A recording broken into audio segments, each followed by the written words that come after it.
Sudah cukup?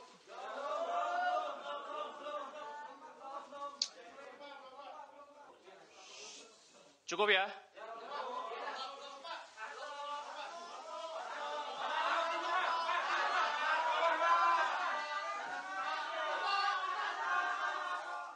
Akhirnya pakai rompi oranye juga ini Pak Hasto, ternyata tidak sekebal itu ya sama hukum ya. Mana cengar-cengir lagi pas ditangkep. Ini dari Indonesia gelap jadi Indonesia purnama ini. Padahal tadi awalnya gue pengen berguru kalau ternyata dia tidak ditahan ya. Ternyata ditahan juga, ternyata hakim kita ini masih melek.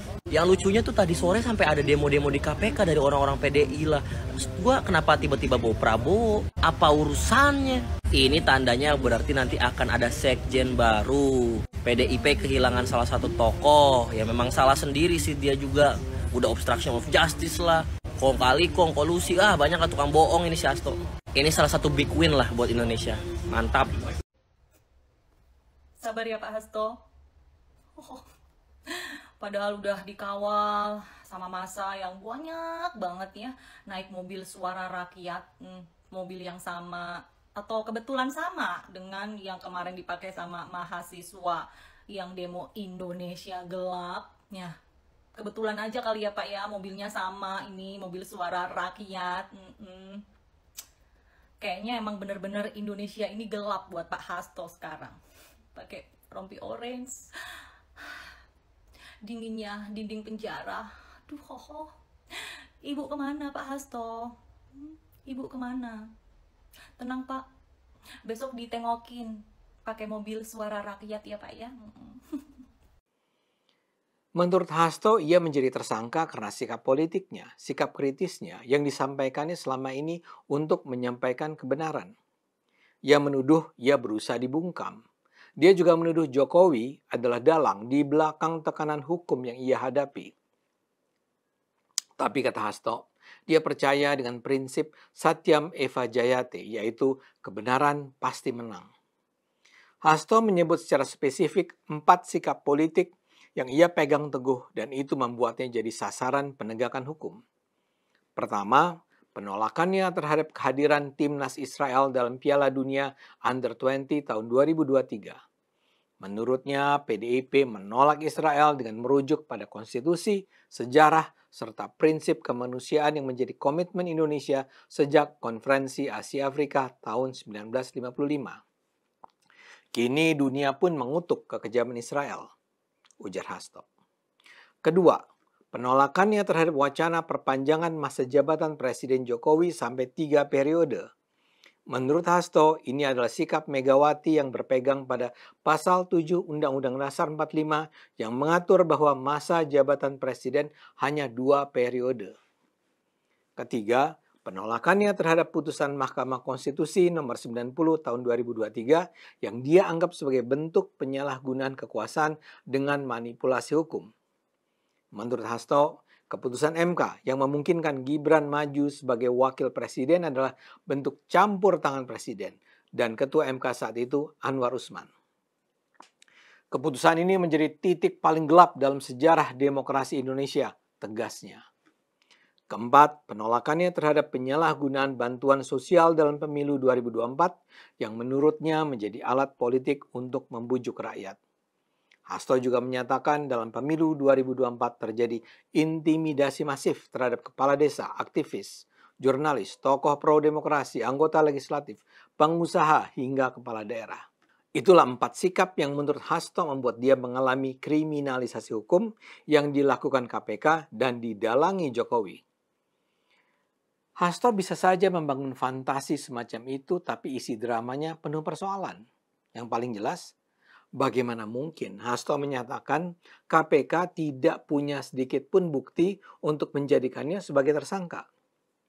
Hasto itu seperti tak dengar atau mengabaikan begitu saja paparan KPK dalam sidang pra-peradilan pekan lalu. KPK misalnya mengungkapkan hasil penyadapan mereka yang menunjukkan Hasto memang mengirim utusan untuk menyuap anggota KPU Wahyu Setiawan.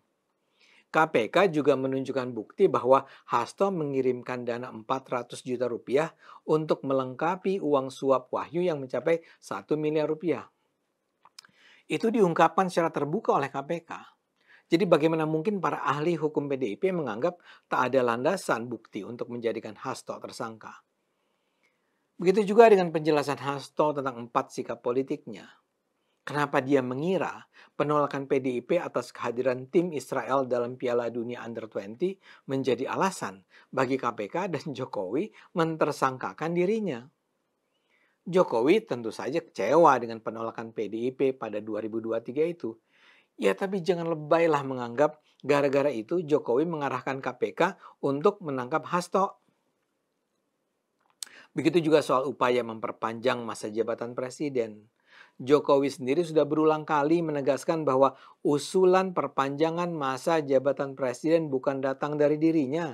Jokowi bahkan jelas-jelas bilang bahwa dia menolak kalau dia dicalonkan untuk ketiga kalinya. Kok sekarang Hasto menuduh kontroversi masa jabatan presiden itu membuat Jokowi mentersangkakan dirinya? Soal keputusan Mahkamah Konstitusi lebih aneh lagi. Suka tidak suka, MK sudah mengambil keputusan untuk mengubah persyaratan tentang calon wakil presiden. Keputusan itu kan diambil MK tanpa campur tangan Jokowi. Dan kok bisa-bisanya juga Hasto menganggap sikapnya yang anti keputusan MK tersebut menyebabkan Jokowi membidik dirinya. Soal bansos dan pemilu juga absurd. Mengapa Hasto menganggap Jokowi berada di belakang tuduhan penyuapan lewat bansos dan intimidasi pemilu? Singkat kata, Hasto jelas mengada-ada. Upaya dia untuk mangkir dari panggilan KPK dan narasi tentang Jokowi sebagai dalang sangat tidak bisa diterima oleh akal sehat. Menurut saya dia justru semakin menggali kuburnya sendiri. Celakanya PDIP sendiri memperburuk situasi. Ini misal tercermin dalam suara keras yang juga datang dari juru bicara PDIP Guntur Romli. Guntur, ex-caleg PSI yang keluar karena merasa PSI berkhianat, mengingatkan Prabowo dan Gerindra untuk berhati-hati dengan Jokowi.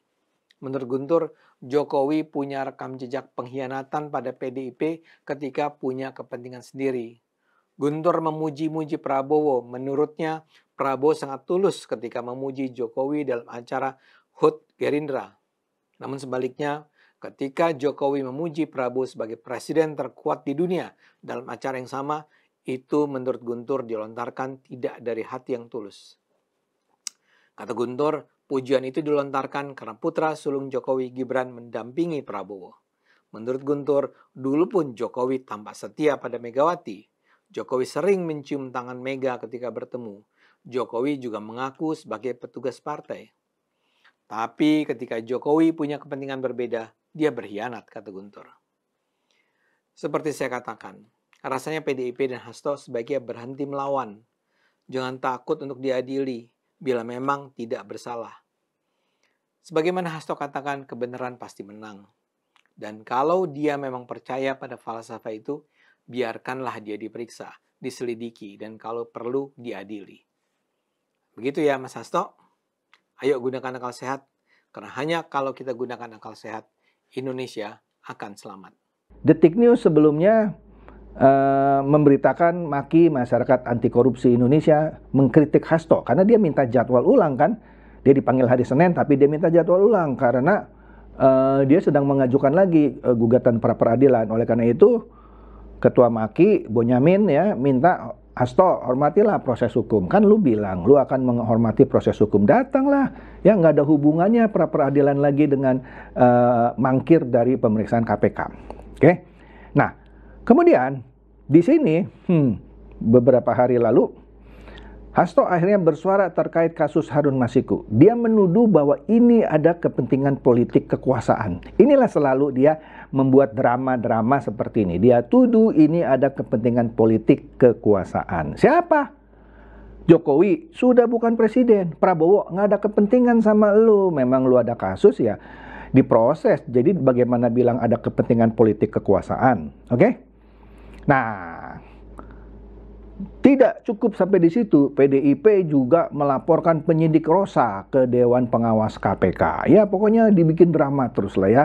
Alasannya Rosa ini mengintimidasi mantan terpidana kasus suap yang sempat menjadi kader PDIP, yaitu Agustiani Tio Fridelina. Ya, hingga penggeledahan dan penyitaan barang bukti yang disebut dia sebagai perampasan. Wah, penyitaan masa disebut perampasan ya, namanya usaha ya. Jadi dilaporkan katanya Rosa ini ke pimpinan Dewan Pengawas. Nah ini dia nih akhirnya. Kemarin Hasto memenuhi panggilan KPK ya. Tapi tetap aja dia bikin drama. Dia bilang kasusnya penuh agenda politik. Nah menariknya, dia katanya sewa beberapa bus, ada 3 lah. Lah padahal dia sendiri ke KPK naik mobil aja. Ya mungkin ada yang itu pengaman-pengamannya ya. Anggota apa tuh, Cakrabuana atau apa namanya ya. Wah rame itu KPK. Nah katanya bus yang dia sudah sewa berkali-kali di cancel.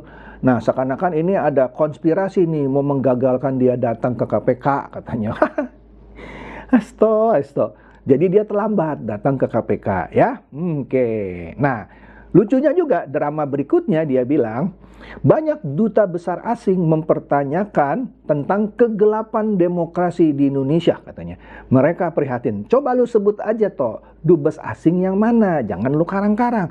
Kan lu bilang ada sejumlah video yang diamankan KONI yang sudah dinotarialkan di Rusia ya. Dan itu akan menjadi bom waktu. Itu kan yang suka digembar-gemborkan oleh Guntur Romli juga ya. Ya keluarin aja, kan nothing tulus ya. Nah kan lu bilang seakan-akan kalau lu jadiin, ya walaupun nggak sebut gitu, kalau lu jadiin gue tersangka, gue buka nih, ya buka dong, kita juga mau lihat videonya, jangan cuma ngomong aja ya. Oke, apalagi ini bilang banyak duta besar asing pertanyakan tentang kegelapan demokrasi, ayah wae lo ya. Nah ini dia nih, tak senang bosnya diperiksa, simpatisan Hasto geruduk Kuningan mau bubaran KPK. Nah bukan simpatisan, ini memang yang sudah di-arrange itu ya, yang sudah diatur itu pakai baju merah, topi baret merah dan segala macam. Alah. Di sini disebutkan bahwa Hasto itu tidak datang sendirian ke KPK untuk menjalani pemeriksaan. Kan katanya punya kuasa hukum ada 1000 ya, dan juga bukan hanya tim kuasa hukumnya. Hasto juga dikawal aksi unjuk rasa yang diduga simpatisannya di PDIP. Ya. Tampak simpatisan yang hadir juga membawa atribut berupa banner dan menggunakan pakaian berwarna merah. Ya, atributnya lawan KPK, bubarkan KPK, mantap ya. Teriak massa di depan gedung merah putih KPK. Ya percuma lu buang-buang energi lu. Aduh, dimanfaatin Hasto mau ya. Tampak juga ratusan satgas PDIP bernama Cakrabuana yang tadi saya sebut ya. Mereka tampak berjaga di depan gedung KPK. Buat apa? Lu jaga-jaga takut Hasto dibunuh. Dibunuh sama siapa? Aduh. Mau mengamankan Hasto supaya nggak ditangkap. Percuma, tetap aja ditangkap ya. Adapun massa yang berteriak, mereka semua berasal dari sejumlah DPC PDIP di seluruh kota Jakarta. Ya, dikerahkan lah untuk ngawal Hasto ya. Ketika KPK mengacak-acak partai kita, kita tidak akan tinggal diam. Mantap deh ya, mantap. Nah, karena itu Hasto yang sebelumnya sempat mangkir ya, sekarang dia sedang mempersiapkan 2 gugatan pra peradilan lagi ya. Nah, dia akhirnya datang nih ke ke KPK ya. Nah, dia siap katanya kalau berakhir jadi tahanan, ya sudah pasti ditahan lah kali ini ya. Ya, sudah siap lahir batin katanya. Ya, dia terus bersikeras bahwa dirinya dipolitisasi. Bahkan kedatangan yang terlambat disebutnya juga karena ada intimidasi dan rekayasa segala macam. Aduh, lu nyewa bus-busnya cancel kok dibilang ada yang rekayasa. Aduh, dari mana Hasto, ya kan? Lucu deh, lucu banget ya. Nah, kemudian dia bilang juga di sini ya bahwa ya tadi yang sewa busnya kedatangannya jadi terlambat karena busnya nggak datang-datang, dia harus sewa lagi karena ada intimidasi. Seakan-akan bus yang disewa diintimidasi supaya jangan mau disewa, mungkin gitu maksudnya ya.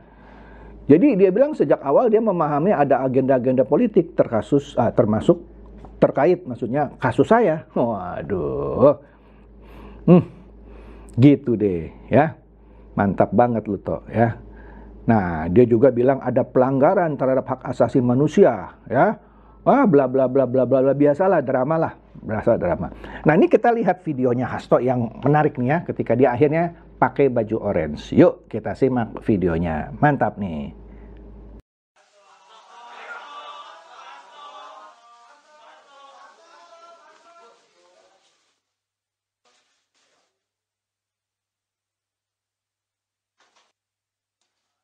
Sudah cukup?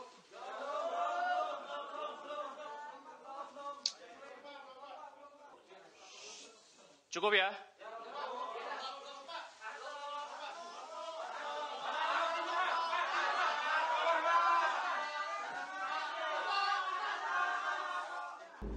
Tampaknya dia senang ya jadi tahanan begini, senyum-senyum. Nah, ya udahlah, nikmati aja lah ya. Nah, jadi Hasto ini akan ditahan untuk 20 hari ke depan. Ya, untuk 20 hari ke depan, dan kemudian KPK harus menyusun gugatan dimasukkan ke pengadilan untuk mengadili Hasto. Oke. Nah, kita tunggu juga nih gugatan pra-peradilannya. Dia akan mengajukan 2 gugatan pra-peradilan ke Pengadilan Negeri Jakarta Selatan lagi pastinya. Nah, kita lihat nanti ya. Ini pasti seru lah perkembangannya ya. Kalaupun nanti jalani sidang, kita lihat lagi berapa lama dia akan dihukum ya. Dan siapa nanti Sekjen PDIP berikutnya.